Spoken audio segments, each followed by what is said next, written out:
तुम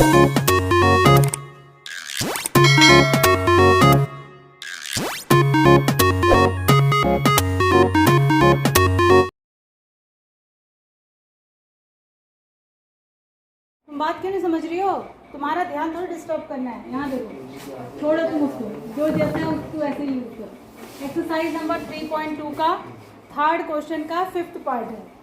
third question का fifth part है। अब फ्रैक्शन, फ्रैक्शन का मतलब जहाँ भी फ्रैक्शन नाम आएगा तो कुछ न्यूमरेटर होगा, कुछ डिनोमिनेटर होगा, ठीक है। अब fraction becomes 9/11 if 2 is added to both numerator and denominator. तो पहले हमें फ्रैक्शन कुछ सपोज करना पड़ेगा, और हमारे पास इसमें सुविधा है इस चैप्टर में कि हम दो वेरिएबल में बना सकते हैं। तो हम x और y के टर्म्स में फ्रैक्शन को सपोज करेंगे। हम लिखेंगे let fraction equals to x upon y। तो अब हमें और अच्छे से लिखना है तो हम ये भी लिख सकते हैं let numerator equals to x, denominator equals to y, then fraction equals to x upon y। इतना नहीं लिखा तो इससे ही आप समझ गए भाई, जब मैंने x ऊपर लिखा है तो न्यूमरेटर है और जो y नीचे लिखा है तो डिनोमिनेटर। अब अकॉर्डिंग टू आप लिखेंगे according to first condition.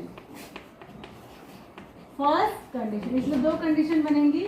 First condition में ये कह रहा है अगर न्यूमरेटर और डिनोमिनेटर दोनों में अगर हम दो दो ऐड कर दें, देखो जो इसने 9/11 सबसे पहले लिखा है ना, उसको तो अभी सोचेंगे भी नहीं, अभी पहले कंडीशन पढ़ रहे हैं, ठीक है। अगर दोनों में हम 2 ऐड कर दें ऊपर और नीचे तो इसकी वैल्यू 9/11 के बराबर हो जाती है। ये फ्रैक्शन था x अपॉन वाई, ये हमने सपोज कर लिया। फ्रैक्शन उसने दिया नहीं था क्या है, बस उसने कंडीशन बताई थी कि अगर न्यूमरेटर और डिनोमिनेटर दोनों में 2 ऐड कर दे तो फ्रैक्शन किसके बराबर हो जाता है 9/11। इससे ऊपर जो आपने क्वेश्चंस किए थे ये उससे थोड़ा सा एडवांस क्वेश्चन है। इसमें सीधे लीनियर इक्वेशन बनने के लिए आपको थोड़ा क्रॉस मल्टीप्लिकेशन भी 11x, तो कम हिल, उधर बैठ जाओ। कोई हिलाती रहेगी तो गिरेगा ही, तो ढबड़ ढबड़ कर रही है और उसको बिल्कुल अलग ही हो जाए।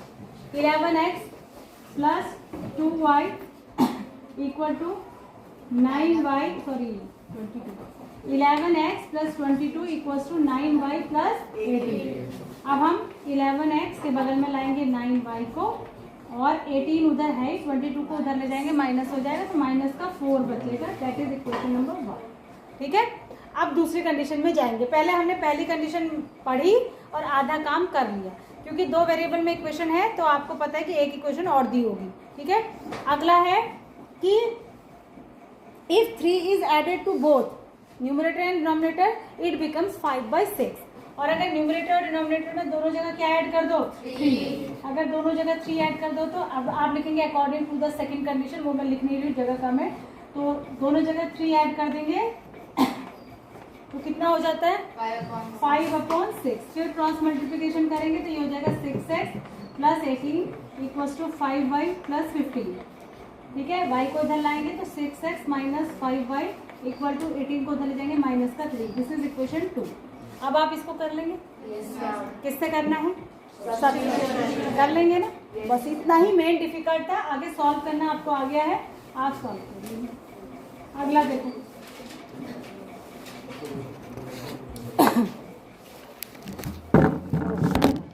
आज तो दशा ही आ रही है, ज़्यादा ही दीपांश ने डिस्कशन कर डाला।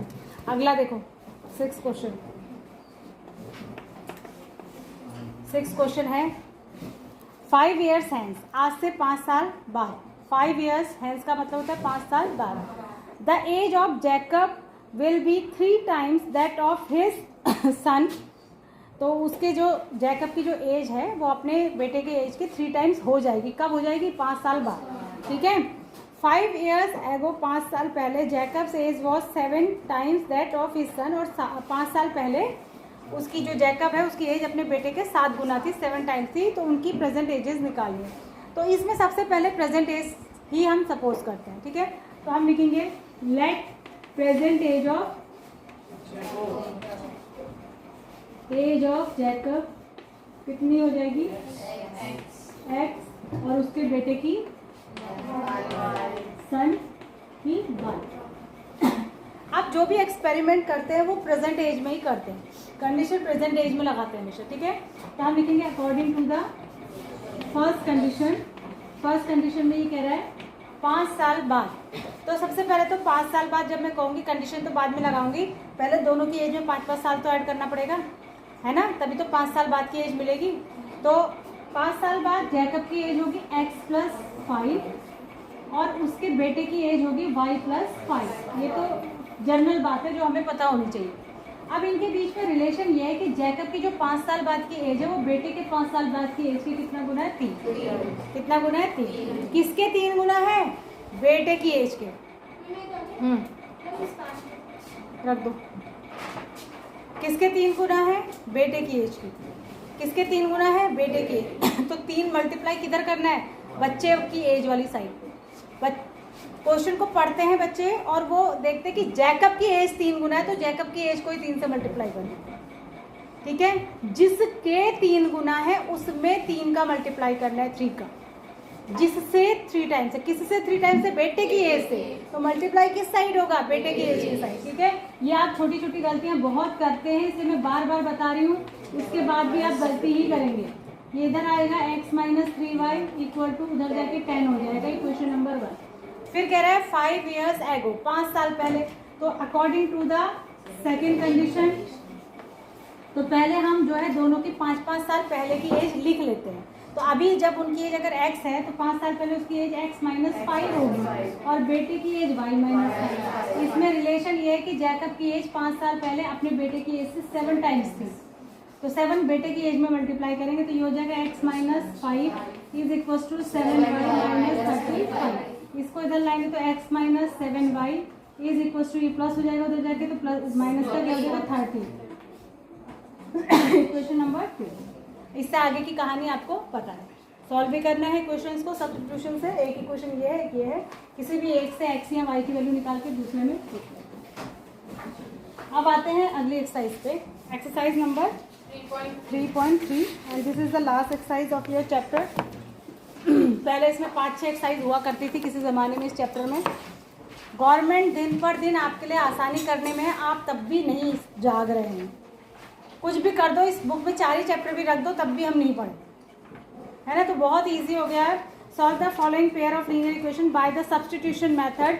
ये जो पहला क्वेश्चन है इसमें आपको 4 इक्वेशन के पेयर दिए हैं, आपको सीधे नहीं, एलिमिनेशन मेथड जो सबसे आसान मेथड है, तो ये आपको दिए हुए हैं। इसको मैं नहीं बताऊंगी क्योंकि इसमें बताने जैसा कुछ नहीं है, आप समझ गए होंगे। बस लास्ट पार्ट जो इसका है वो x/2 + 2y/3 है। इसमें आप समझ गए होंगे एलसीएम लेना होगा और फिर उधर जाके मल्टीप्लाई करना होगा, इसको सिंप्लीफाई करना होगा, जैसा मैंने शायद कल परसों कुछ बताया था ना। तो ये उसी मैं मेन आपको वहाँ से बताती हूँ जहाँ से आपको वर्ड प्रॉब्लम है और वहाँ से फॉर्म करनी है क्वेश्चन। तो हम एक्सरसाइज नंबर 3.3 में आते हैं, क्वेश्चन नंबर 2 के फर्स्ट पार्ट। ठीक है, पहला है form the pair of linear equation. पहले तो फॉर्म करो and find their solution by using elimination method. सबसे इजी मेथड कौन सा होता है? एलिमिनेशन। पहला है if we add 1 to the numerator and subtract 1 from the denominator, a fraction reduces to 1 बन जाता है फ्रैक्शन। ठीक है, तो वही कहानी जो मैंने अभी थोड़ी देर पहले आपको बताई। एक पहले तो फ्रैक्शन बना लेंगे, फ्रैक्शन को सपोज क्या कर लेंगे? x/y। Let fraction equals to x/y equal to x/y। अब ये क्या कह रहा है? न्यूमरेटर में तो क्या कर दो? ऐड कर दो। न्यूमरेटर में क्या कर दो? ऐड कर दो। ठीक है, if we add 1 to numerator and subtract 1 from denominator, तो अकॉर्डिंग टू द, कौन बोल रहा है? किसका ध्यान नहीं है? ये कह रहे हैं न्यूमरेटर में ऐड करो, डिनोमिनेटर से माइनस करो, तो ये जो फ्रैक्शन है इसकी वैल्यू 1 हो जाती है। रिड्यूसेस टू 1 का मतलब है इसकी वैल्यू कितनी हो जाती है? 1। इसको उधर ले जाएंगे, इधर से इधर लाने के लिए तो कुछ है नहीं, इसको उधर ले जाएंगे मल्टीप्लाई करके। तो y - 1 जब 1 से मल्टीप्लाई होगा तो y - 1 ही आएगा। कौन कह रहे हैं प्लस? 1 से मल्टीप्लाई होकर सब उतने ही रहते हैं, ये बताना पड़ेगा। y को इधर लाएंगे तो x - y = -1, ये भी उधर जाके -1, तो कितना हो जाएगा? -2। Equation number 1। ठीक है, सेकेंड कंडीशन कह रहा है if it becomes 1/2 if we only add 1 to denominator. दूसरी कंडीशन में कह रहा है according to the second condition, अगर हम न्यूमरेटर को तो ना छेड़ें, खाली डिनोमिनेटर में 1 ऐड कर दें, तो इसकी वैल्यू कितनी हो जाती है? 1/2। 2 से इधर करेंगे तो 2x ये उधर जाके क्या हो जाएगा y+1, y को इधर लाएंगे तो -y+1 उधर ही रहेगा तो 1। Equation number 2। ठीक है, क्रॉस मल्टीप्लिकेशन करना जानते हैं, कर लेना। ये बन गई। अब इनको एलिमिनेशन से सॉल्व करना। एलिमिनेशन से सॉल्व करना दुनिया की सबसे आसान तरीका है सॉल्व करने का। -2 और ये कितना था 1। आप इसमें y को कैंसिल कर देते क्योंकि दोनों का सेम साइन है तो माइनस करेंगे, ये माइनस ये प्लस हो जाएगा, ये माइनस हो जाएगा, ये कट जाएगा, ये माइनस का x बचेगा, ये क्या हो जाएगा -3, दोनों तरफ माइनस कट जाएगा तो x इक्वल्स टू क्या आ जाएगा 3।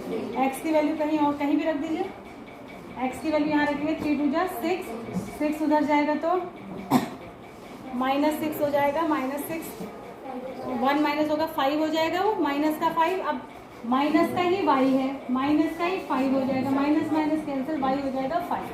तो x कितना आया 3, y कितना आया 5। तो फ्रैक्शन क्या बना 3/5। अब चेक भी कर लेते हैं। ऊपर 1 प्लस करो क्या हो जाएगा 4, नीचे 1 माइनस करो क्या हो जाएगा 4/4। चेक भी हो गया, यानी फ्रैक्शन आपने बिल्कुल ठीक निकाला। ठीक है, अगला देखो।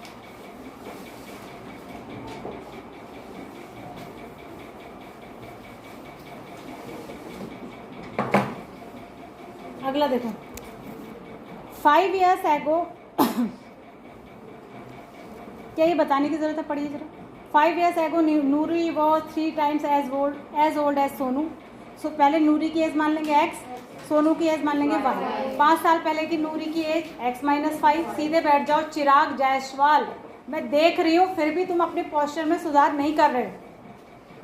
बाहर ही चले जाओ, तुम क्लास में मन नहीं लग रहा है तो। 5 साल पहले की नूरी की एज x-5, 5 साल पहले की सोनू की एज y-5।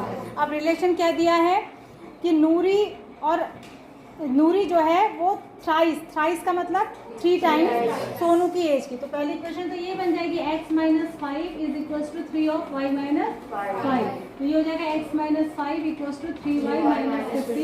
तो ये हो जाएगा x-3y is equals to minus का 10। इक्वेशन 1। इसी तरीके से दूसरी इक्वेशन भी बन जाएगी। अभी बताया ऐसा क्वेश्चन, बस फर्क इतना ही है, वहाँ किससे करना था सब्स्टिट्यूशन से, यहाँ किससे करना है एलिमिनेशन। बाकी कोई भी फर्क नहीं। खुद भी थोड़ा सा करना सीखिए। देखो बेटा एक बात और ध्यान रखना, this is 10th board class. तो क्या होता है कि बिल्कुल भी ज़रूरी नहीं है कि सेम यही क्वेश्चन उठा के एग्जाम में आ जाए, बिल्कुल ऐसा ज़रूरी नहीं है। हाँ एज वाला क्वेश्चन आ सकता है लेकिन सिचुएशन को चेंज करके, शर्तों को चेंज करके। ठीक है, ऐसे ही फ्रैक्शन वाला भी क्वेश्चन आ सकता है सिचुएशन को चेंज करके। जैसे उसने कहा 1 दोनों में ऐड कर दो, हो सकता है तुम्हारे एग्जाम में आ जाए 1 में 2 ऐड कर दो, 1 में 3 ऐड कर दो, कुछ भी कंडीशन बना के। तो ये बिल्कुल इसका मतलब नहीं होता है कि बुक का ही क्वेश्चन एज इट इज उठा के आ जाएगा। कहने का मतलब ये हमें सिर्फ कंसेप्ट को क्लियर करना है। अगर हमें क्वेश्चन करना, उसका मेथड उसको लगाना आता है तो फिर चाहे कंडीशन कुछ भी दियो हम मेथड को समझेंगे ना। तो इसीलिए मैं कह रही हूँ आप ज़्यादा से ज़्यादा क्वेश्चन को अपने हाथ से करने की कोशिश करिए। जैसे अगर कुछ मैक्सिमम बच्चों ने इसमें से आर डी शर्मा खरीद रखी होगी, तो अगर आपने आर डी शर्मा खरीदी है, आज आपने ये पढ़ लिया चैप्टर, तो उसमें से ढूंढिए कि उसमें कौन कौन से क्वेश्चन आए हैं ए से रिलेटेड और ये फ्रैक्शन से रिलेटेड लीनियर इक्वेशन के। उनको बना के देखिए क्वेश्चन को बन रहे हैं कि नहीं बन रहे। ठीक है, बुक में तो 3-4 ही क्वेश्चन दिए हैं, 3-4 क्वेश्चन करके क्या होगा। पहले तो इसको देखो, एनसीईआरटी तो आपको पूरा दिमाग में सेट होनी चाहिए। एनसीईआरटी तो पूरा ऐसी होनी चाहिए कि बिल्कुल उसको बना के गोल गोल गोल के पी जाओ कि एनसीईआरटी से तो कहीं से भी कोई क्वेश्चन आ जाए वो तो सब हमारे दिमाग में समझो रटे हुए हैं। जैसे इतनी बार हमने किए हुए हैं कि हमको पता है कौन सा क्वेश्चन किस बुक, किस चैप्टर के, किस एक्सरसाइज से है। उसके बाद एक्स्ट्रा क्वेश्चंस की प्रैक्टिस करिए अदर बुक से, RS अग्रवाल है, ठीक है, RD शर्मा है, उससे करिए। लेवल यही रखना है। उसमें ऐसे क्वेश्चन अगर दिए गए हैं जो तुम्हारे कोर्स के लिए, तो वो हमें उससे मतलब नहीं है। लेकिन हाँ, अगर लीनियर इक्वेशन के ही सेम लेवल के कई सारे क्वेश्चन और मिल जाए तो अच्छी बात है, उनको सॉल्व करिएगा। जितने ज़्यादा क्वेश्चन सॉल्व करोगे उतना ज़्यादा तुम्हारा दिमाग खुल जाएगा इस क्वेश्चन को करने के लिए। अगला देखो, अब ये क्वेश्चन देखो, ये जो थर्ड वाला क्वेश्चन है बड़ा फेवरेट टाइप का क्वेश्चन है। इसमें 3 ही 4 तरीके के क्वेश्चन ही होते हैं, एज वाला, फ्रैक्शन वाला, डिजिट वाला, कॉइन वाला, यही क्वेश्चन होते हैं। The sum of the digit of a 2 digit number is 9। ठीक है, 2-3 बातें होती है इसमें। ये कह रहा है कि कोई 2 डिजिट नंबर है, जब 2 डिजिट का नंबर होगा तो उसमें एक चीज़ यूनिट प्लेस पे होगी, वंस प्लेस पे जिसको यूनिट प्लेस कहते हैं, और एक टेंस प्लेस पे होगी, कुछ ना कुछ। ठीक है, तो मान लिया वंस के प्लेस पे यूनिट प्लेस पे y है और टेंस के प्लेस पे x है। तो हमें लिखना पड़ेगा let tens place digit is equal to X और लेट यूनिट प्लेस या ones place digit equal to Y. ठीक है, अब जैसे हम लिखेंगे, अभी हम सिर्फ डिजिट की बात करें, ध्यान रखिए नंबर नहीं है, ये डिजिट है। नंबर कैसे बनेगा? नंबर ऐसे बनता है। नंबर कैसे बनता है? नंबर बनेगा टेंस प्लेस वाली डिजिट को 10 से मल्टीप्लाई करेंगे और यूनिट प्लेस वाली डिजिट को 1 से मल्टीप्लाई करेंगे, तब जो नंबर बनेगा वो बनेगा 10x प्लस। ये खाली डिजिट की बात हो रही है कि ये डिजिट यहाँ है और ये डिजिट यहाँ है। तो अब ये कह रहा है कि the sum of the digits of 2 digit number is 9। तो according to the first condition या अकॉर्डिंग टू द क्वेश्चन भी लिख सकते हैं, फर्स्ट कंडीशन भी लिख सकते हैं। ये कह रहे हैं ये दोनों डिजिट है ना, इन दोनों का सम कितना है? 9 है। ये तो पहला इक्वेशन हो गया। ठीक है, दूसरा कह रहा है also 9 times of this number, इस नंबर का 9 टाइम्स अगर कर दें, twice 9 times of this number is twice the number obtain by reversing the order of the digit. देखो, जब इनका ऑर्डर ये था तब बनने वाला नंबर ये था। When we reverse the order, जब हम ऑर्डर को क्या कर दे रहे हैं? रिवर्स कर दे रहे हैं। ऑर्डर रिवर्स करने का मतलब क्या है? जो टेंस प्लेस पे है उसको यूनिट प्लेस पे कर दो और जो यूनिट प्लेस पे है उसको टेंस प्लेस पे। तो तब जो नया नंबर बनेगा, न्यू नंबर जो बनेगा वो बन जाएगा 10y प्लस एक्स। बनेगा कि नहीं बनेगा? तो ये कह रहा है कि क्या कहा इसने? 9 टाइम्स ऑफ दिस नंबर। दूसरी कंडीशन है कि इस नंबर का अगर 9 टाइम्स करें, जो पहला नंबर था 10x प्लस वाई, ये रिवर्स करने पे जो नंबर आया है उसका कितने टाइम्स है? ट्वाइस। ठीक है, पुराने नंबर का 9 टाइम्स करो तो वो किसके बराबर है? जो रिवर्स करने पे जो नंबर बनेगा उसके ट्वाइस के बराबर। तो पहले हमें नंबर बनाना आना चाहिए। नंबर हमेशा ऐसे ही बनता है, टेंस प्लेस की डिजिट को 10 से मल्टीप्लाई करते हैं और यूनिट प्लेस की से 1। ठीक है, तो ये क्या बन जाएगा? 90x plus 9y is equal to 20y plus 2x। ठीक है, तो क्या हो जाएगा ये?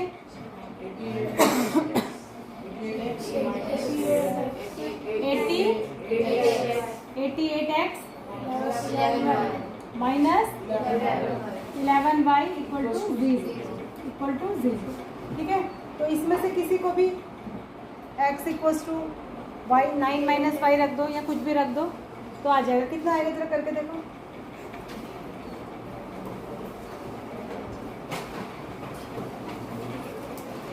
करो जरा एक्स और वाई की वैल्यू।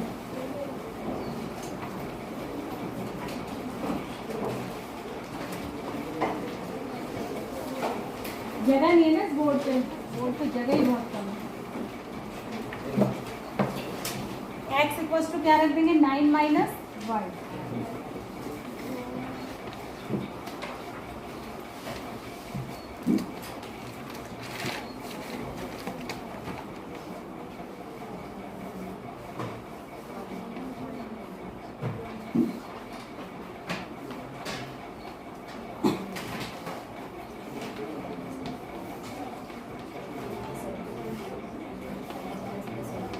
ये कितना हो जाएगा? 99। वाई की वैल्यू कितनी हो जाएगी? ये कट रहा होगा।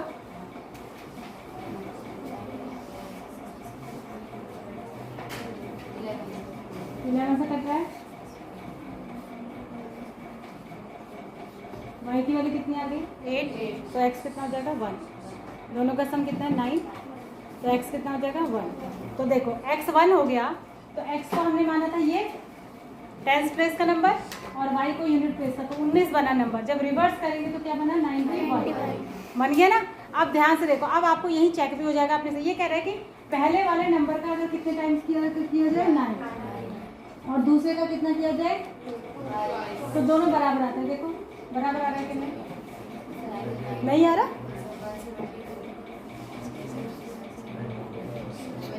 नहीं आ रहा ना? मैंने गड़बड़ कर दी क्या कुछ? देखो आंसर चेक करो इसका क्या है। ट्वाइस कह रहा था, थ्राइस।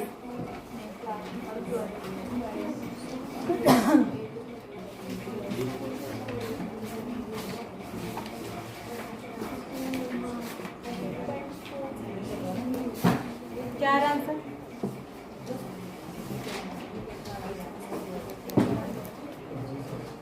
ठीक है। अरे भाई y की वैल्यू 8 थी, मैंने 9 रख दिया गलती से, ठीक आ रहा है ना? तो ऐसे आप चेक भी कर सकते हैं। y की वैल्यू 8 आई, x की वैल्यू 1 आई, तो एक नंबर बना 18, एक बना 81। 18 को 9 से मल्टीप्लाई करेंगे, 81 को 2 से, इस कंडीशन के हिसाब से तो दोनों बराबर आ रहे हैं, ठीक है। तो इसका मतलब आप ऐसे चेक भी कर सकते हैं। अगला क्वेश्चन देखो, कितने बजे लगती है बेल? आज बेल भी नहीं लगा रहे हैं। अच्छा चलो चलो चलो, तब तक एक क्वेश्चन और दो। अब ये भी बहुत अच्छा क्वेश्चन है, ऐसा क्वेश्चन, ये सब 8th में थे, आप याद करिए, सारे क्वेश्चन 8th में थे। 8th में जो हमने एक क्वेश्चन बनाई थी वो 1 वेरिएबल में बनाई थी, यहाँ हम 2 में बना रहे हैं। Meenu went to a bank, Meenu एक बैंक में जाती है और 2000 रुपये निकालती है। She asked the cashier to give her ₹50 and ₹100 notes only. वो कैशियर से कहती है कि मुझे भाई 2000 रुपये चाहिए, लेकिन मुझे सिर्फ 100 के और 50 के नोट्स में ही देना। तो उसको Meena gets 25 notes in all, उसको टोटल नोट कितने मिले? 25। फाइंड हाउ मेनी नोट्स, 50 के कितने मिले और 100 के कितने मिले, ये बता रहे हैं। अब यहाँ देखो, कहाँ गई वो? बैंक गई। कहाँ गई? कितने रुपए निकाले? 2000 रुपये में उसने कहा कि मुझे सिर्फ 100 के और 50 के नोट ही चाहिए। 100 के नोट दो और 50 के नोट दो, मिला के जो उसको नोट मिले वो 25 मिले। आपको ये बताना है 100 के कितने मिले और 50 के कितने। मान लिया 100 के x मिले और 50 के कितने मिले? बात समझ आ रही है? तो इन दोनों, ये क्या होगी? उस नोट की वैल्यू। अगर मुझे 100 के मान लिया 10 नोट मिले तो उसकी वैल्यू कितनी हो गई? 100 × 10 यानी 1000 रुपये हो गए। और 50 के मुझे अगर 20 नोट मिले तो कितने हो गए? इसकी भी वैल्यू 1000 रुपये हो गई। बात समझ में आ रही है? तो हम क्या लिखेंगे? Let 100 rupees note equals to x और let 50 rupees note equals to y। तो पहली कंडीशन के हिसाब से टोटल नोट्स कितने हैं? x प्लस वाई। टोटल नोट्स कितने? नोट्स कैरी में नंबर ऑफ नोट्स की बात हो रही है, पैसों की नहीं। ये नोट्स की बात हो रही है, ध्यान रखना, पैसों की बात नहीं हो रही है। अब अकॉर्डिंग टू द क्वेश्चन, फिर से टोटल मनी कितना है? 2000। तो मनी कैसे बनेगा? x के नोट को 100 से मल्टीप्लाई करके और y के नोट को 50 से मल्टीप्लाई करके, तो टोटल पैसे कितने हो जाएंगे? 2000। ये नोट्स हैं, नोट्स की संख्या है और ये पैसे हैं, ठीक है। 10 रुपए के 10 नोट है, 10 नोट होना अलग बात है, और उसकी वैल्यू पूछू कि पैसे कितने हुए तो 100 रुपये हुए। तो ये रुपए हैं और ये नंबर ऑफ नोट्स है। दो इक्वेशन बन गई, दोनों को सॉल्व करके एलिमिनेशन से आप क्या कर देंगे? x और y की वैल्यू निकाल लेंगे। x जो है वो 100 रुपये के नोट है और जो y है वो कितने रुपये के नोट है? Last question, a lending library has a fix charge for the first 3 days and an additional charge for each day thereafter. ये बिल्कुल वैसा ही क्वेश्चन है जैसे एक शहर से दूसरे शहर जाने के लिए कल क्वेश्चन बताया था, एक फिक्स चार्ज है और एक पर किलोमीटर के हिसाब से। ऐसे ही लाइब्रेरी से आप बुक ले रहे हैं तो एक तो फिक्स चार्ज है, मान लिया कि फिक्स चार्ज क्या है? x। फिक्स चार्ज क्या है? x। ध्यान दो, इधर ध्यान दो, सोए सोए से मत बैठो, ठीक है। और चार्ज पर डे क्या है? ये y है। चार्ज पर डे क्या है? y है। अब ये क्या कह रहा है? Sarita paid 27 for a book kept for 7 days। Sarita ने एक बुक खरीदी 7 दिन के लिए और कितने पैसे दिए? 27। तो भाई जब उसने 7 दिन, अकॉर्डिंग टू द क्वेश्चन, जब 7 दिन के लिए उसने बुक खरीदी, ये कल क्वेश्चन में पूछूंगी, जो तुम्हारा ध्यान नहीं है ना, कल ये क्वेश्चन बोर्ड पे कराऊंगी, ध्यान रखना। और मैं जो कहती हूँ फिर मैं ढूंढूंगी भी कल तो ओरल पूछ रही थी, अभी ध्यान नहीं दे रहे हो। दूसरा इक्वेशन बनाता है ना तो बड़ा ईजी लगता है, ऐसे लगता है वाह बच्चों का खेल है, कितनी जल्दी इक्वेशन बन रही है, कल बनवाऊंगी तब देख लो, ठीक है। तो पहले कंडीशन के हिसाब से सरिता ने एक बुक खरीदी ली लाइब्रेरी से 7 दिन के लिए, तो भाई उसे x रुपीज़ तो देने ही देने, तो फिक्स है। और 7 दिन के लिए पर डे के हिसाब से 7 रुपीज़ और देने पड़ेंगे, और ये टोटल पैसे मिला के उसने 27 रुपीज़ दिए। क्वेश्चन हुआ। अगला है, ठीक है, वाइल सूसी, नाम भी ऐसे रख देते, सूसी पूसी सूसी कोई अच्छा ही नाम रख देता। सूजी पढ़ेंगे या सूसी पढ़ेंगे? जो पढ़ेंगे सूजी पढ़ेंगे। वैसे सूजी पेड रुपीज़, इंग्लिश का बेड़ा घर की है। मेरी बेटी पूछती है ना अक्सर, जैसे मैं उसको पढ़ाती हूँ आजकल, तो जब होमवर्क कराती हूँ जब तो पूछती है जैसे स्पेलिंग्स जब लर्न कराती हूँ उसको या एग्ज़ाम के लिए तो उसको बताती हूँ, जैसे मैं कहती हूँ बेटा नाइफ है तो इसमें के साइलेंट होता है, ठीक है। ऐसे ही जैसे सोल्जर है या बहुत सारे वर्ड इसमें कहती मम्मी साइलेंट होता तो लगाया क्यों है। सही बात है भाई, जिसको बोलना ही नहीं है उसको। नाइफ को अगर NIFE भी लिखते तो नाइफ ही तो पढ़ते, तो इतना पछड़े की जरूरत क्या थी कि इसको KNIFE क्यों लिखना है। साइलेंट है पर लिखना है। जब साइलेंट ही रहना तो वो उसका हर बात में ये होता है कि मम्मी जब साइलेंट है तो लिखा क्यों है। इतनी कन्फ्यूज़न कहती मम्मी बहुत कन्फ्यूज़न होती है इंग्लिश में, हाँ ये साइलेंट वालों को लिखते ही क्यों है। और ये बात बिल्कुल सही है ना। PUT पुट है, BUT बट है, बड़ा कन्फ्यूज़न है इंग्लिश में। ऐसा कन्फ्यूज़न हिंदी में नहीं है। हिंदी में जो है वो ठीक है, उसकी स्पेलिंग भी वैसे ही है, पर इंग्लिश में बहुत ही गड़बड़ है मामले। तो वही कह रही हूँ, उसको सूजी पढ़ेंगे कि सूसी पढ़ेंगे जो भी है। तो सूजी paid ₹21 for a book she cap for 5 days। सूजी ने कितने दिन के लिए? 5 दिन के लिए। तो 5 दिन के लिए भी वो फिक्स चार्ज तो देगी 5 दिन के हिसाब से 5 और देगी। और उसने 21 रुपये दिए। बहुत ही आसान क्वेश्चन थे इसके, बस इनको एलिमिनेशन से सॉल्व करेंगे, यहीं पे सॉल्व हो रही है। देखिए माइनस कर दो, कितना हो जाएगा 2y = 6, y = 3। और जब y = 3 तो x = कितना होगा जल्दी बताओ। 6 आ रहा है तो x = क्या हो जाएगा 6। किसी भी एक क्वेश्चन में रख देना। तो इस तरीके से यानी कि फिक्स चार्ज कितने हैं x यानी 6 रुपीज़ तो पक्का देने ही देने हैं, और पर डे के हिसाब से 3 रुपये और देने। अब चेक भी कर लो, 7 3 जा 21 यहाँ दिए और 6 यहाँ दिए तो कितने हो गए 27। ये एक्सरसाइज आज हो जानी चाहिए।